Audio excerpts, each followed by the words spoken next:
Hey, everybody, and welcome back to the series we're doing with Deloitte, Code Green, a life sciences and healthcare cyber podcast series. I'm excited to kick off today's episode because we have both the provider and industry perspectives operationalizing cyber with next-gen cybersecurity operations. First, we'll be hosting an interview with Peter Naumovski. He's the Global Chief Information Security Officer and VP of IT Risk Management at AbbVie. Then, on the second part of this episode, we're hosting the amazing Teresa Tonthat, Vice President and Associate Chief Information Officer and CISO at Texas Children's Hospital. Enjoy today's episode, and I look forward to hearing what you think about our series. Pete, it's such a pleasure to have you here with us today. Saul, it's my pleasure. I'm glad we were able to connect.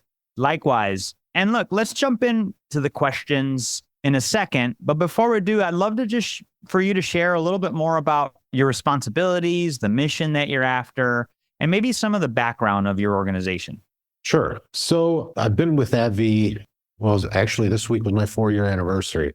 Came on the cusp of the Allergan acquisition back in 2020, which really skyrocketed this organization from a pretty good-sized pharma company to, top 3, top 4 pharma companies in the world. We're truly a global operation, as is the security organization.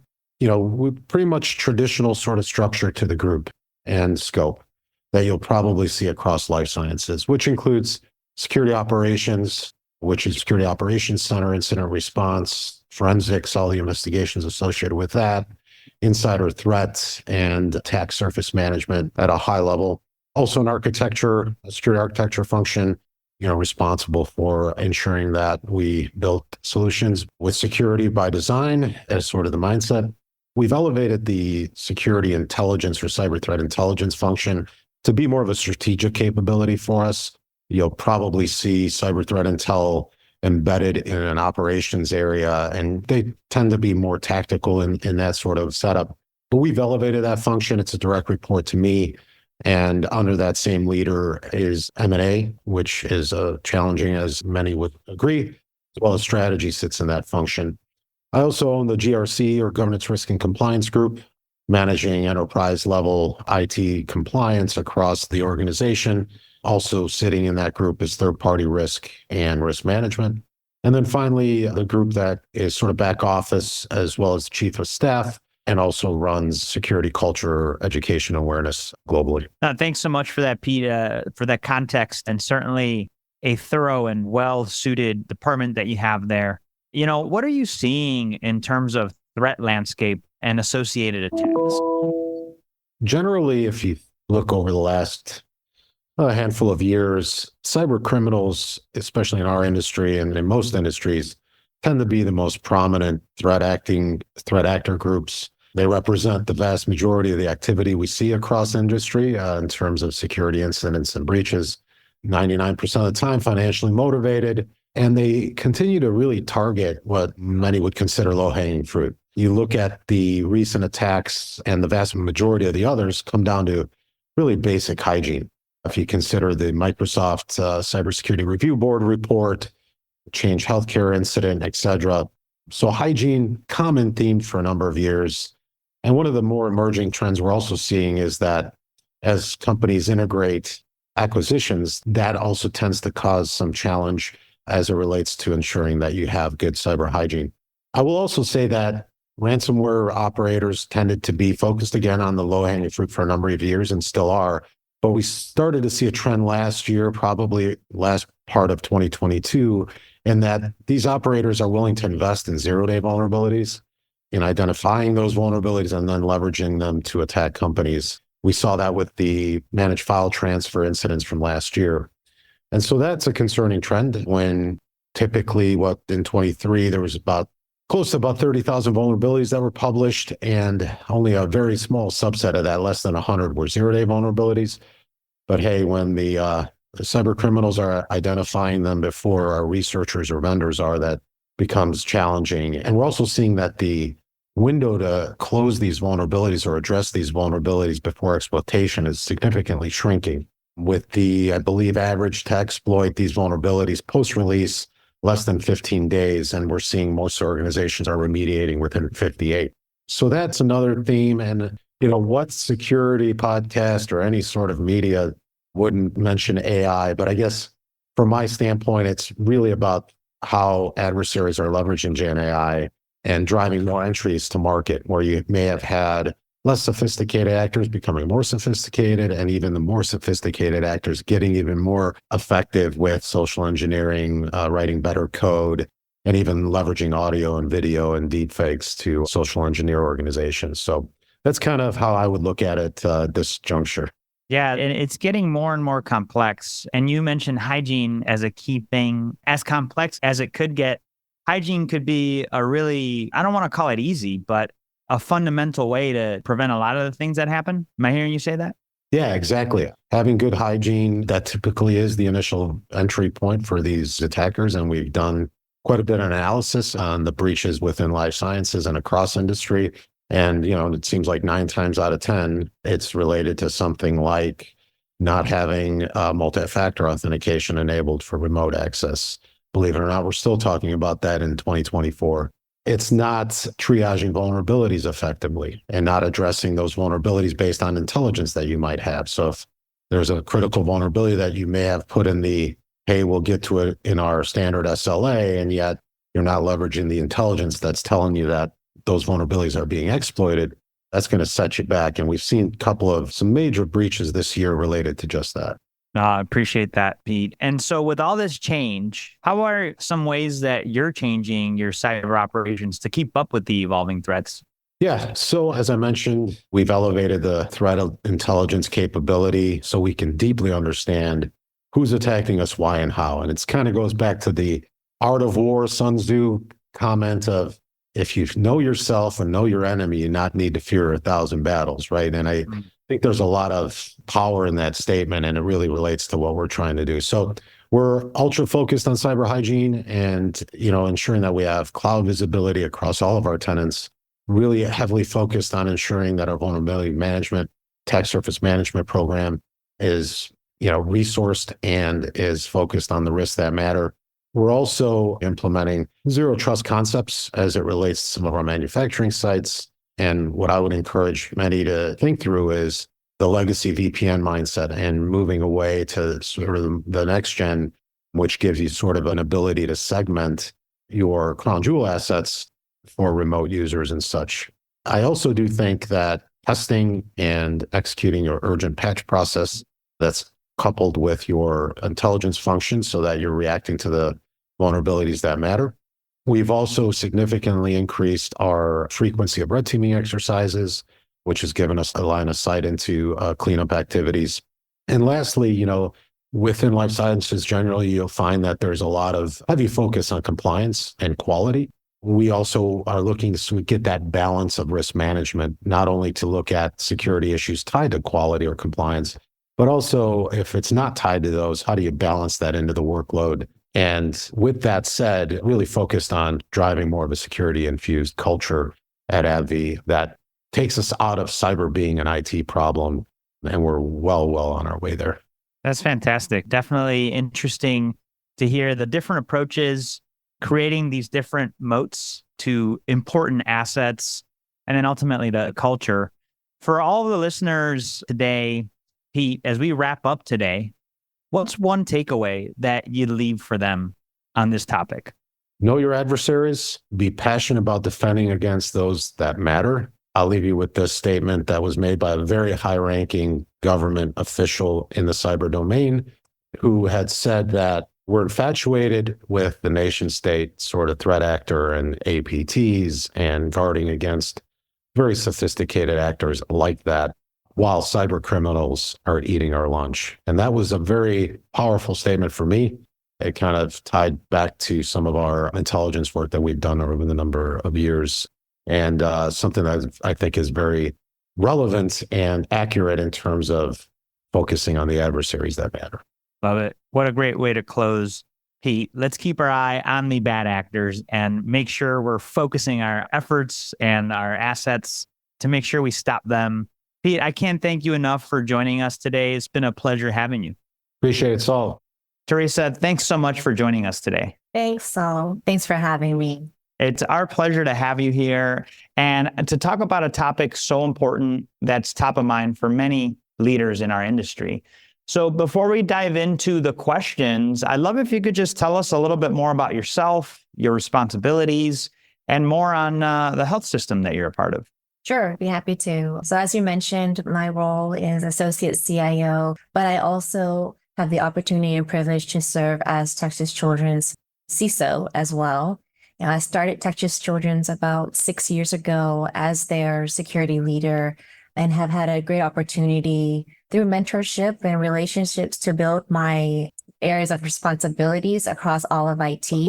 And I really, truly feel that that opportunity has given me a different perspective, a better perspective to be a better security leader for the organization.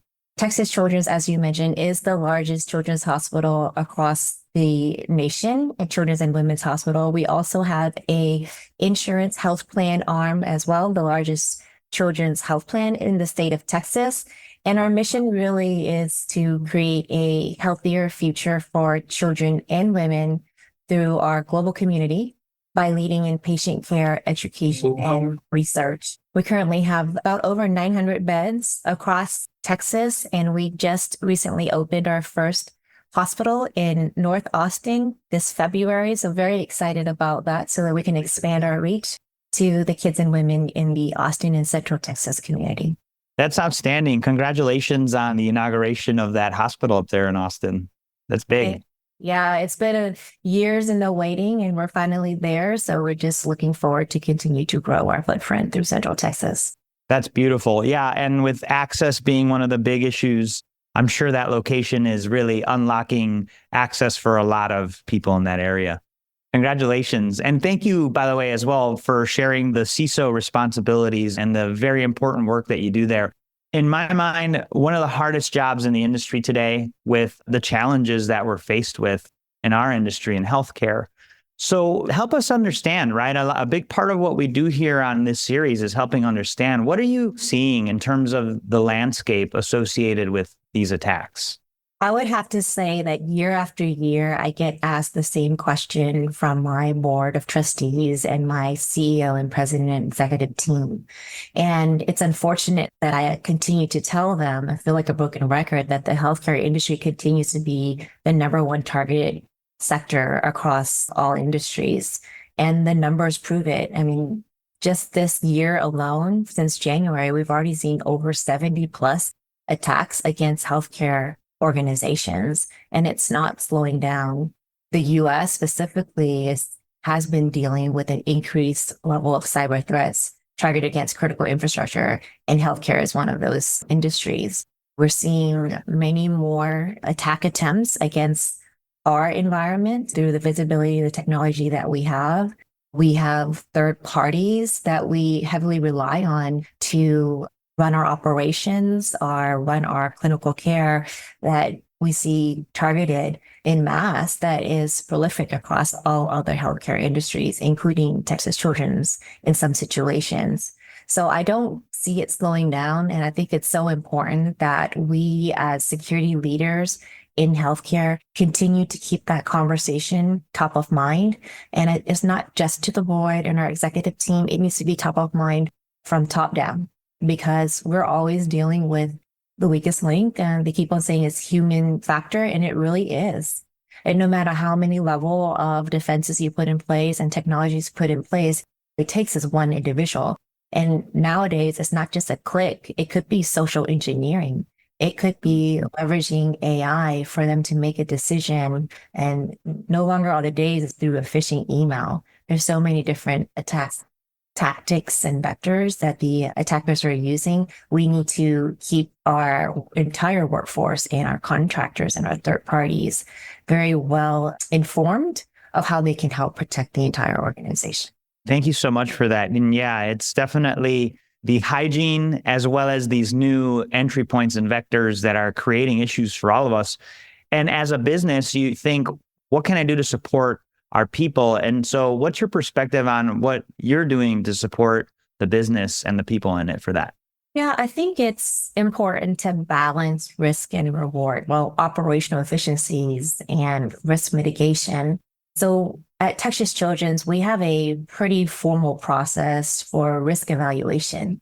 As a children's hospital and being the largest in the nation, our risk tolerance is quite low, as you can imagine. So whenever there is a new technology or a new service that essentially introduces additional digital pathways into our network or into our most valuable critical assets, which is our patient information, we have a very thorough process that includes supply chain, our legal team, as well as our information security team. But we've also pulled in our IT architecture team to do a full risk assessment to say, what is the problem statement we're trying to solve with this new technology or this new service? What are the risk mitigations they have in place to make sure they protect our networks while they're connected to us, or the data that remains in their custody? And we go through a calculation, and if it's the residual risk is high, we take it through committees. We don't necessarily say no. We say, okay, no. I mean, there is a high risk to introduce this new technology or a third party, but how can we mitigate it? Could we mitigate it through additional control mechanisms? Can we mitigate it through legal contracts, right? Can we mitigate it through vendor oversight? And then it actually goes through 3 different levels of leadership across the organization to then finally accept the risk or reject it.